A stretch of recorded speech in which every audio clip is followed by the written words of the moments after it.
tea. Mm. My tea has me. My tea has me. I have my gin and tonic. You may need it for this discussion. So, we're going to do a little book review tonight?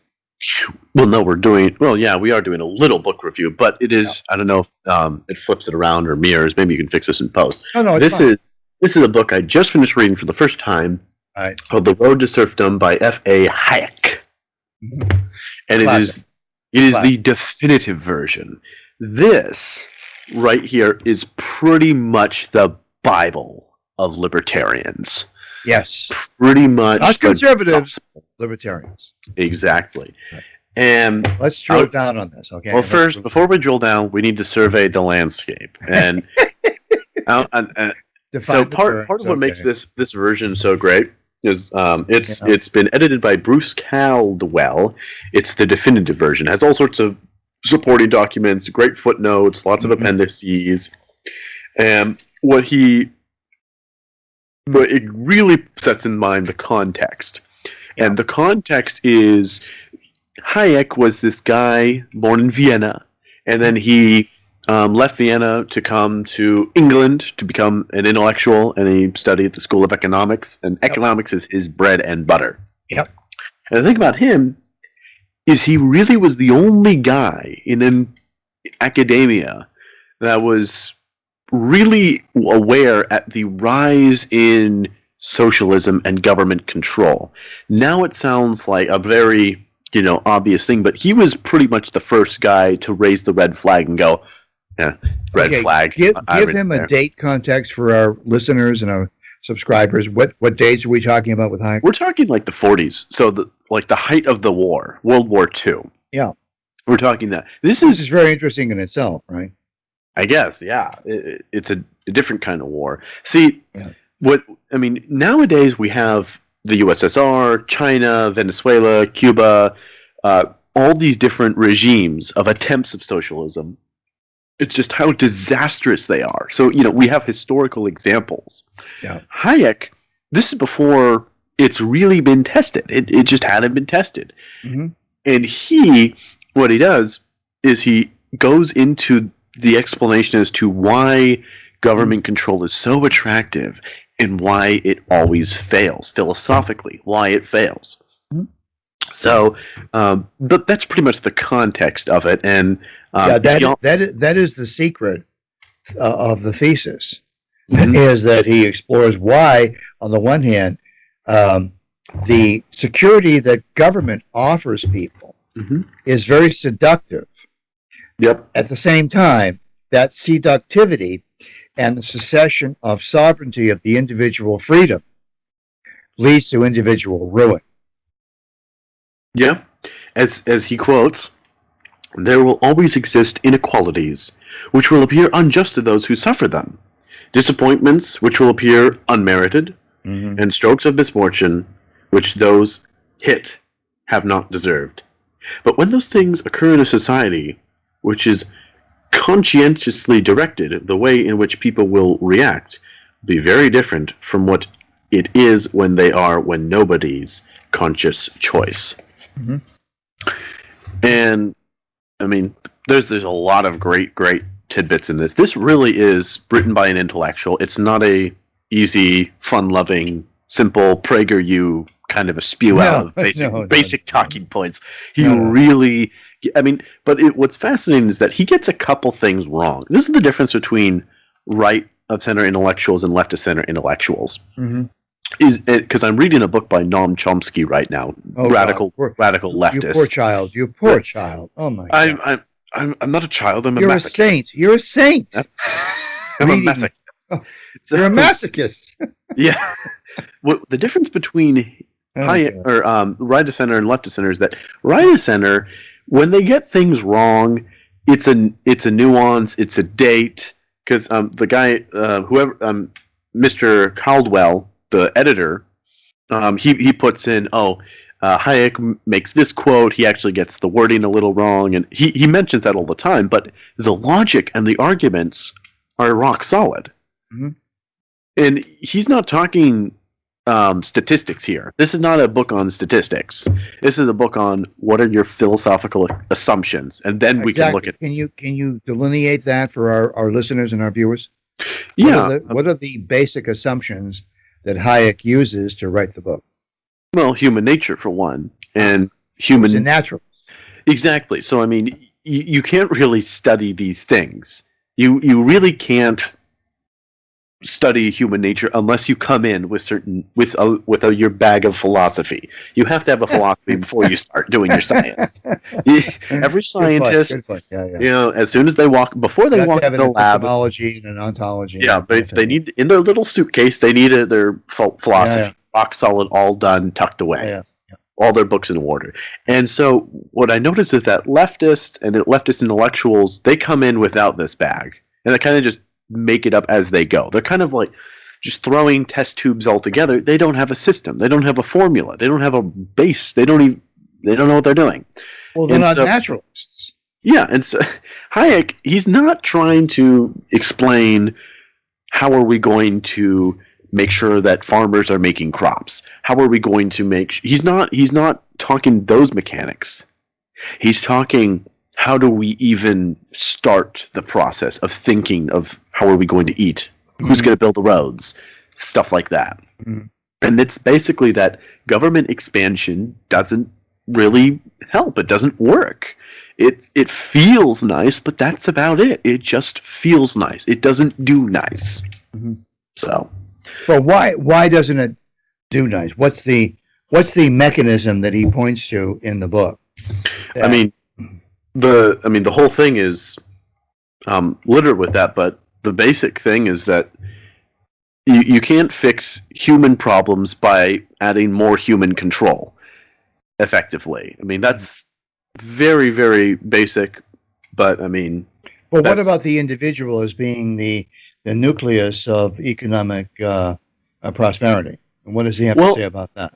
That is, you know, as soon as I told my father about this, he sent me an interview of Milton Friedman talking about the road to serfdom. And for those of you who do not know, Milton Friedman is basically the messiah of libertarians. Mm-hmm. He's pretty much, I mean, he's almost deified as much as Christians deified Jesus. I mean, Yep. And of course, Milton is a very firm believer in Hayek. And interesting thing, a little bit of a side note, both Hayek and Friedman never describe themselves as conservatives, both as libertarians. Mm. However, nowadays, I think that they might be open to calling themselves conservatives because the line between libertarian and conservative is so vague. Hayek won the Nobel Prize for Economics in 1974. Okay. And the reason he won the Nobel Prize for that was because his thesis was that changing prices, this is very, very delicate stuff, changing prices communicates information to consumers. So, for instance, what he was the master of pointing out that let's just take the minimum wage as an example. Okay, he doesn't talk about the minimum wage, but let's just take it as an example. If you raise the minimum wage, which is raising the price of labor, okay?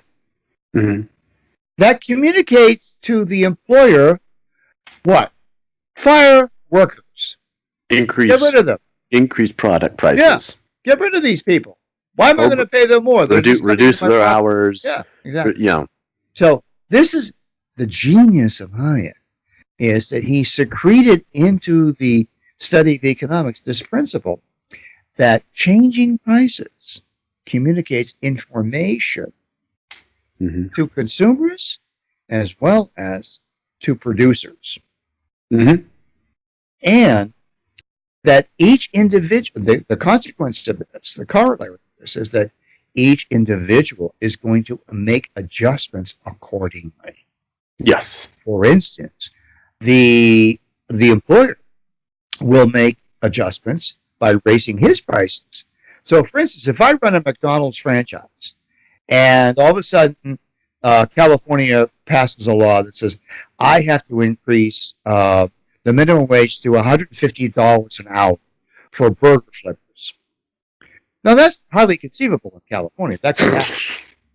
Okay, so what do I do now that me and my wife and my kids, we own this franchise. Okay, we've been used to paying, $12 an hour. Now it's $150. What are we going to do? The first thing we're going replace them with $70 robots.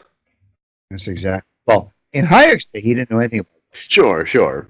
Okay, so to his credit, but he worked out the very principle you've just identified, Alex. Mainly that I have to do something. I'm the employer. I've got to raise my prices and get rid of my workers. See, this is the fact that no leftist can ever figure out is that they really think that they're so smart that they've trapped the evil capitalist into you can only make money this way. Right. No, pretty much every device they've used to help the poor or whatever, be it the minimum wage or be it labor laws or tax laws or corporate tax laws, and they all figure out how to keep doing what they're doing at the same pace. If they're a big mega, or really the only people they hit are the small business, the immigrants that just came over from Jamaica or India and they don't barely speak English, let alone understand the laws. They understand. Yeah, they understand the concept of me give you stuff you want, you give me money. They get that. Right. They don't need to speak English to get that concept. There's some wildly. I mean, my great-grandfather ran a small business. My godfather ran a small business. My Uncle Sam. Yeah, that's what I call my godfather. My Uncle Sam. He didn't speak English when he started up his electronics business, right? He had an electrical shop. A lamp store. Yeah. I mean, these people. Lamps are Sam. Yeah. I love Sam, by the way. He's a dear, dear friend. Oh, he's beautiful. Wonderful, wonderful human being. Anyway, so he didn't have anything. No. But that's the point: is that you don't even need to understand the language to understand how capitalism works. It's but you do need to understand the language and the laws and the backroom dealings to be successful in the big mega corporate world, to make the mega $1 billion.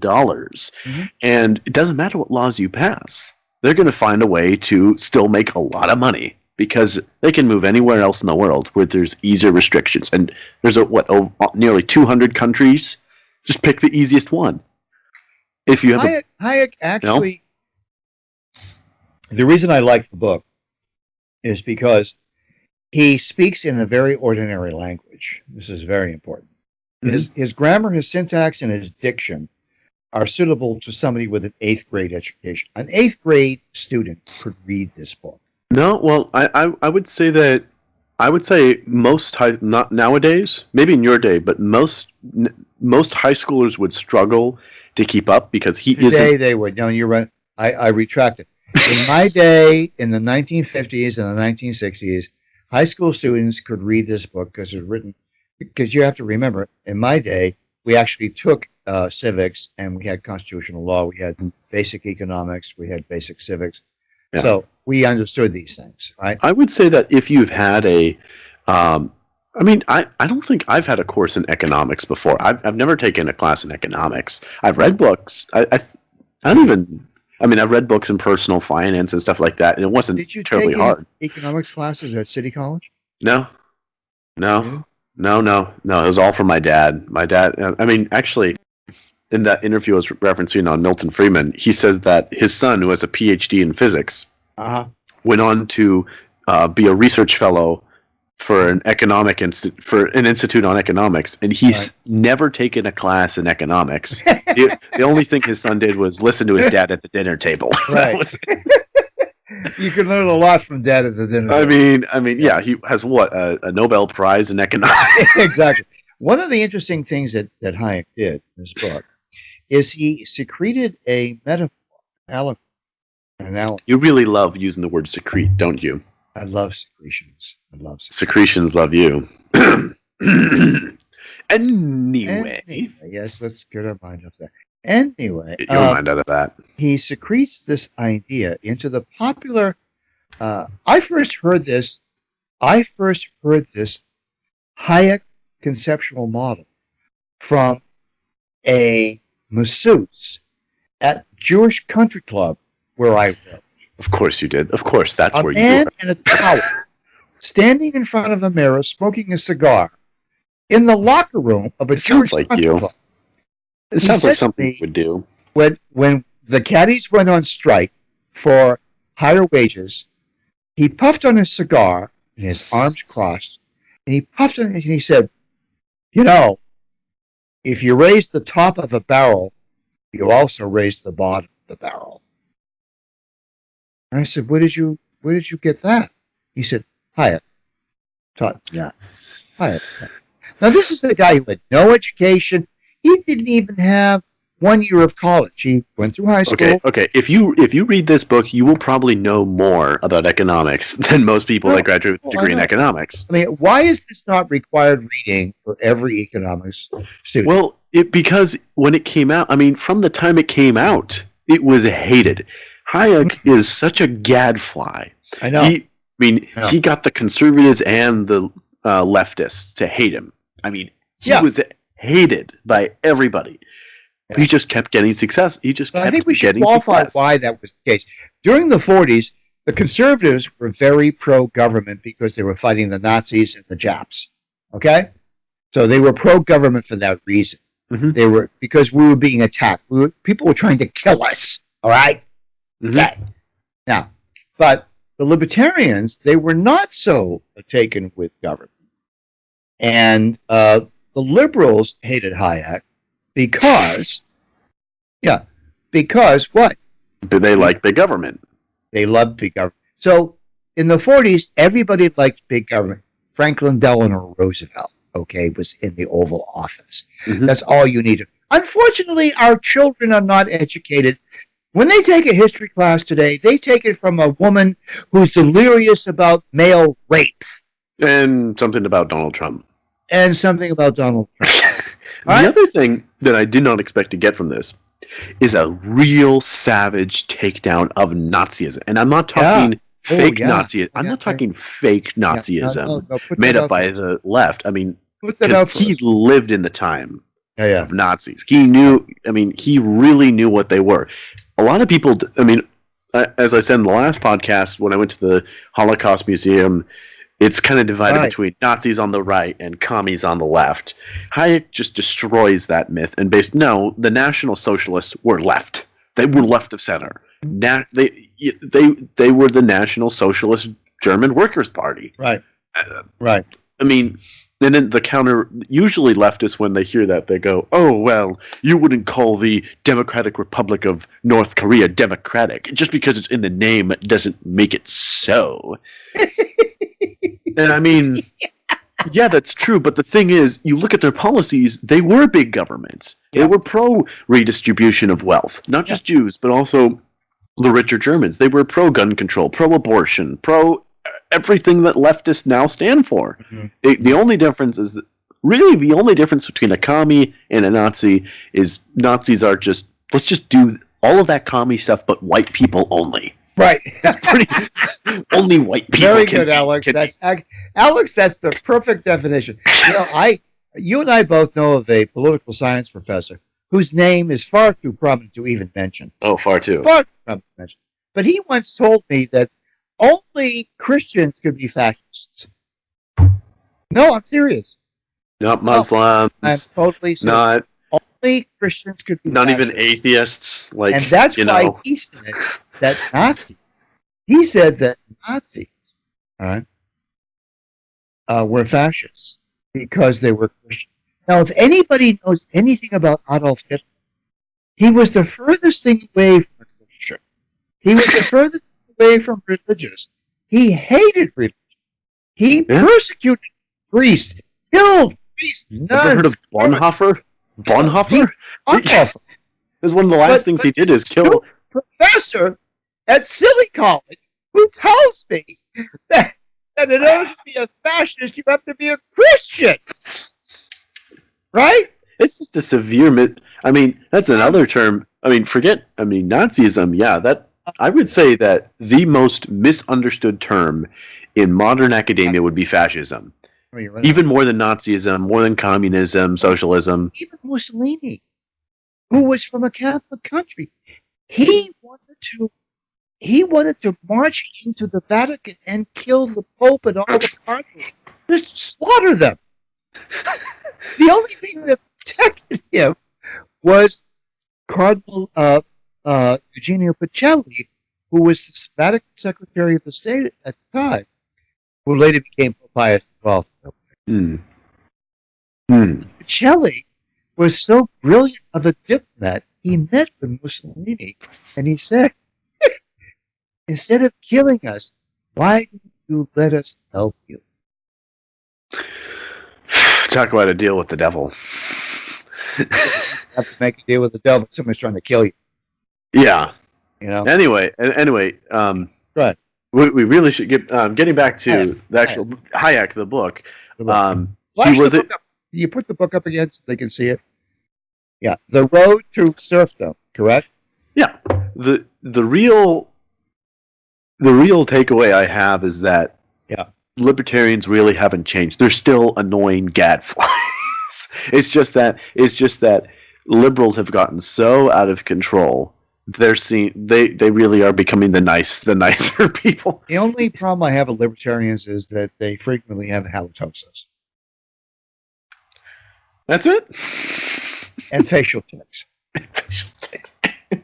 No, I'm serious. I'm totally serious. I have If you look at any libertarian candidate for president, they have facial tics, and if you were to sit with them and talk to them, you would discover they have halitosis. I have to say, I know this is an ad hominem argument, but I'm not apologetic about this, okay? I'm unapologetic about this. I love libertarians, even though they are the most rambunctious people, fun-loving people ever. Because you know me, I hate fun. I love all forms. I love they add a beautiful devil's advocate to every argument the conservatives They do. They're good. Really, they have really good logic skills. They have excellent logic skills. Okay? Let me go on record saying, you get into an argument with a libertarian, you're going to lose. Well, even if you're right, you lose.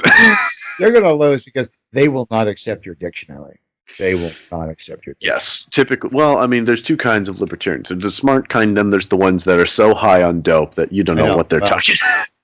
Anyway, everybody should read this book.